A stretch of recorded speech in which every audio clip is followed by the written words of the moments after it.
finalo che si mosse। Australian হয়েও ভারতের সাথে ডেভিড ওয়ার্নারের সখ্যতা ঈর্ষণীয়।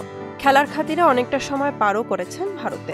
আইপিএলে প্রায় ৮ বছর সানরাইজার্স হায়দ্রাবাদের হয়ে খেলেছেন ওয়ার্নার। তার হাত ধরেই শিরোপা জিতে হায়দ্রাবাদ। সে সময় থেকেই দর্শকের কাছে তার গ্রহণযোগ্যতা বাড়তে থাকে। বিভিন্ন সময় ইন্ডিয়াকে সেকেন্ড হোম বলেও দাবি করেন তিনি। ভারতীয় জনতার কাছে তিনি রীতিমতো হিট।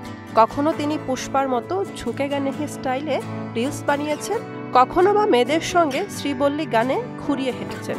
এভাবে ভারতীয় জনতার ঘরের লোক হয়ে গিয়েছেন তিনি। তাই তো ভক্তরা তাকে ভারতীয় আধার কার্ড দেওয়ার দাবি পর্যন্ত তোলে।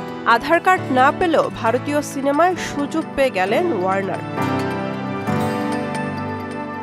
তেলুগু সিনেমা রবিনহুডে বিশেষ ভূমিকায় দেখা যাবে তাকে। ওয়ার্নারের ছবি সংবলিত রবিনহুড সিনেমার পোস্টারে পেশাদার অভিনেতাদের মতোই দেখা যাচ্ছে ওয়ার্নারকে। পোস্টারে লেখা হয়েছে বাউন্ডারি থেকে বক্স অফিস, ভারতীয় সিনেমায় স্বাগতম। সিনেমাটির পরিচালক ভেঙ্কি কুদুমুলা। প্রধান চরিত্রে রয়েছে নিতিন ও শ্রীলীলার মতো তারকারা। তবে ওয়ার্নারের চরিত্র সম্পর্কে বিস্তারিত কিছু এখনো জানা যায়নি।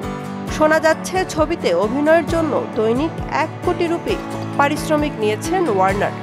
চলতি মাসের 28 তারিখ মুক্তি পেতে যাচ্ছে সিনেমাটি।